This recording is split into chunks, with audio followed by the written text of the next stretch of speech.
Hello everyone, आज हम करेंगे क्लास 11th फिजिक्स के चैप्टर जो है motion in a straight line का topic, equations of uniformly accelerated motion in terms of graphical representation. Graphical representation में हम इक्वेशंस ऑफ मोशन जो है वो सॉल्व करेंगे। सबसे पहले तो हम एक ऑब्जेक्ट लेंगे, ठीक है। जो ऑब्जेक्ट जो है वो यूनिफॉर्मली स्ट्रेट लाइन में, यूनिफॉर्म एक्सेलरेशन ए से स्ट्रेट लाइन में मूव करेगा, ठीक है। तो सबसे पहले मैं ग्राफ जो है वो ड्रा करता हूं। तो सबसे पहले ग्राफ जो है वो उसमें देखें आप, तो हम ग्राफ में यूनिफॉर्म एक्सेलरेशन के साथ जो है वो ऑब्जेक्ट मूव करेगा, ठीक है। तो इसमें अब ग्राफ आपको पता है यूनिफॉर्म एक्सेलरेशन में अगर ऑब्जेक्ट मूव करेगा तो स्ट्रेट लाइन आएगा। तो सबसे पहले जब वेलोसिटी, इनिशियल वेलोसिटी हमने u मान ली, ठीक है। इस तरफ आपकी है वेलोसिटी एक्सिस और इस तरफ आपकी है टाइम एक्सिस।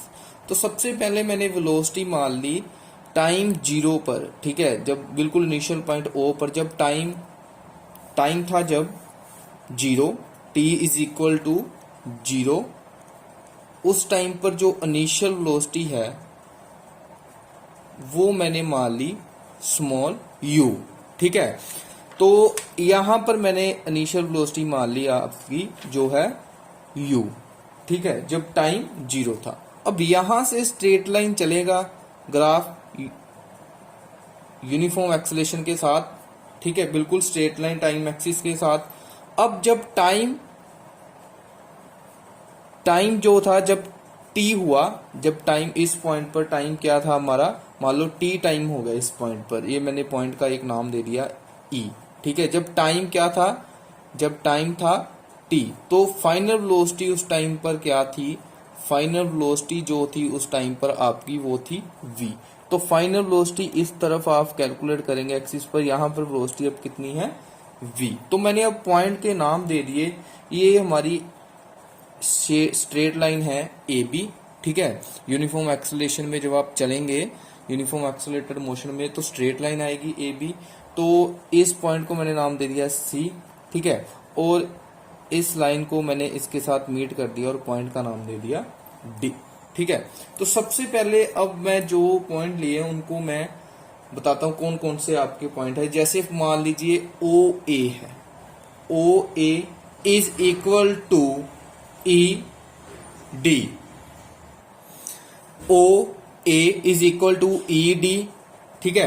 तो ओ ए किसके इक्वल है, यू है, इसका मतलब ई डी भी फिर यू के इक्वल हो गए, इनिशियल वेलोसिटी के इक्वल होगी। ऐसे ही O C is equal to E B, ठीक है, O C is equal to E B.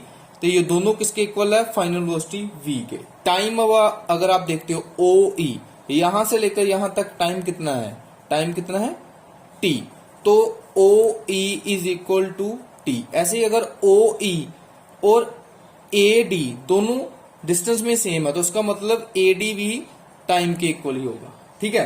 अब सबसे पहले जो हमारी सबसे पहली इक्वेशन है वो हम फॉर्म करेंगे v is equal to u plus a t, ठीक है। ये इक्वेशन हमने बनानी है।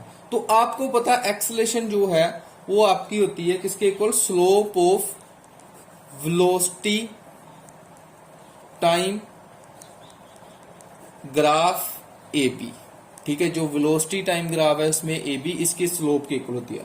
तो स्लोप का फार्मूला अगर है ये एंगल tan अल्फा, तो ये क्या मान लो tan थीटा, अगर तो ये एक्सेलरेशन किसके इक्वल आएगी, tan थीटा के।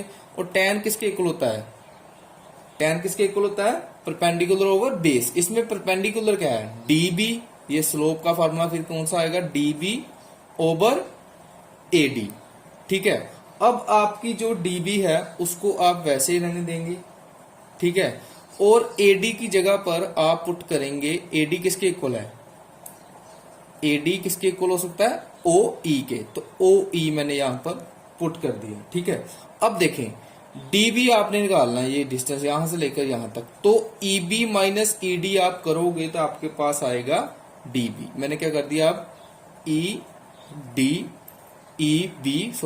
B minus E D over O E किसके इक्वल है, टी के, ठीक है। तो अब ई बी किसके इक्वल है, वी, और ई डी यू के, नीचे आएगा टी, इस साइड पर क्या है ए, तो ये टी इधर चला जाएगा, ए क्या आएगा, a t is equal to v minus u, u इधर आएगा तो वी किसके इक्वल हो जाएगा, यू प्लस ए टी के। ये थी हमारे पास फर्स्ट इक्वेशन ऑफ मोशन, ठीक है, ग्राफिकल रिप्रेजेंटेशन में।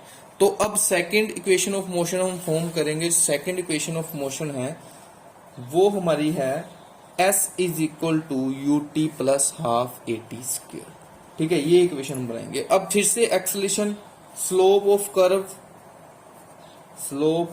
कर्व ए बी के, ठीक है।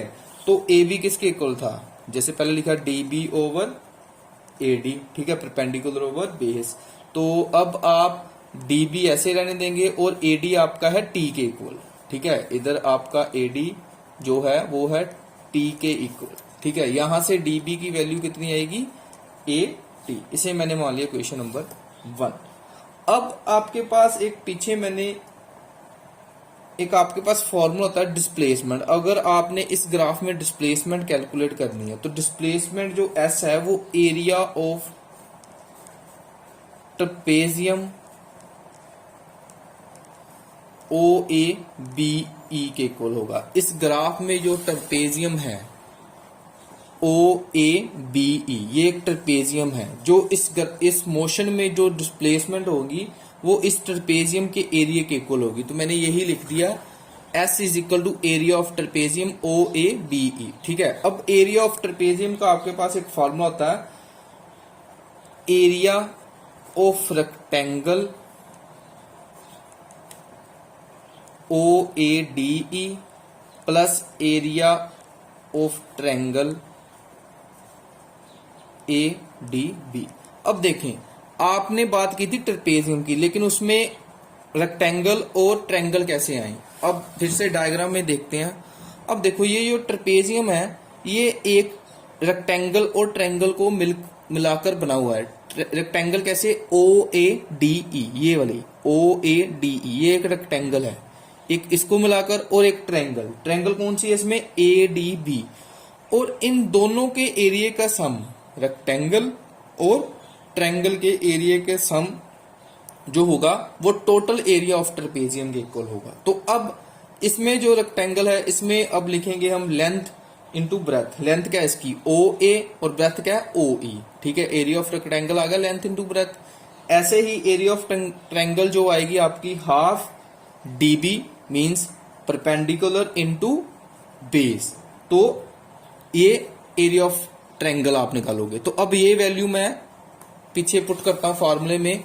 अब यहां से जो एरिया ऑफ रेक्टेंगल है वो लेंथ जो है रेक्टेंगल की वो क्या है, ओ ए, और ब्रेथ ओ ई, ऐसे प्लस हाफ परपेंडिकुलर क्या है, D B into A D, ठीक है। अब यहां से मैंने ओ ए की वैल्यू अगर आप पुट करते हो, ओ ए की वैल्यू, तो ओ ए जो है वो इसमें u के इक्वल है और ओ ई इसके t के इक्वल है, ठीक है। ये पीछे मैंने लिखवाया आपको। और हाफ और db आपका किसके इक्वल है, at के, और ऐसे ही जो ad है वो t के इक्वल है, और ये कौन किसके इक्वल आएगा, ut हाफ at स्क्वेयर। तो ये बन गया s is equal to ut plus half at square. ये हमारी थी सेकेंड इक्वेशन ऑफ मोशन। अब हमने फाइंड आउट करनी है थर्ड इक्वेशन ऑफ मोशन, जो कि है v square minus u square is equal to 2as।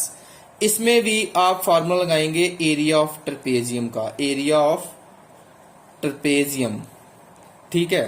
Trapezium जो है ओ ए बी ई यही रहेगा, लेकिन इसमें एरिया ऑफ ट्रपेजियम का फॉर्मूला चेंज करेंगे।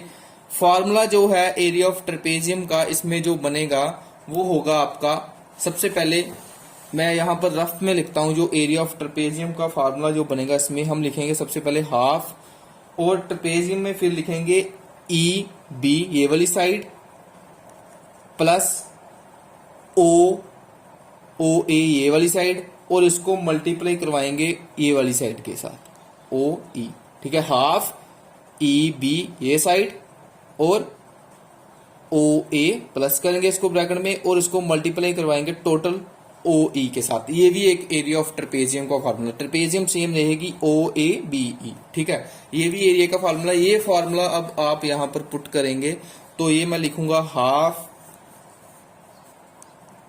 ई B plus O A into O E, ठीक है। ये मैंने पुट कर दिया। अब पुट करने के बाद थोड़ा सा मैं चेंज करूंगा, ई बी जो है ई बी रहेगा और ओ ए की जगह पर मैं करूंगा ई डी, ठीक है। ओ ए और ई डी जो है वो इक्वल है और इस साइड पर आपका रहेगा इंटू ओ ई। तो ये मैंने इक्वेशन नंबर 2 मार दी, ठीक है। अब एक्सेलरेशन द्वारा किसके इक्वल है, perpendicular D B over A D. तो डी बी को हम लिखते हैं जैसे फर्स्ट इक्वेशन में लिखा है E B minus E D और नीचे आएगा ओ ई, ठीक है। यहां से अगर आप ओ ई की वैल्यू निकालते हो, ओ ई की वैल्यू क्या आएगी, E B minus E D over A, ये ए इधर चला जाएगा और ओ ई इधर। अब ए वाली ओ ई की वैल्यू आपने सेकंड इक्वेशन में पुट करनी है यहां पर, ठीक है। तो जब आपने पुट की, पुट इन सेकंड इक्वेशन, तो सेकंड इक्वेशन में पुट करने के बाद आपके पास जो एस बनेगा, ठीक है। तो सेकंड इक्वेशन में जब आपने पुट की तो यह half E B plus E D. अब आप ओ ई की वैल्यू पुट करेंगे, वो वैल्यू है E B minus E D over A. देखो ये 2 और ए एस के साथ मल्टीप्लाई होगा, ये आएगा 2as।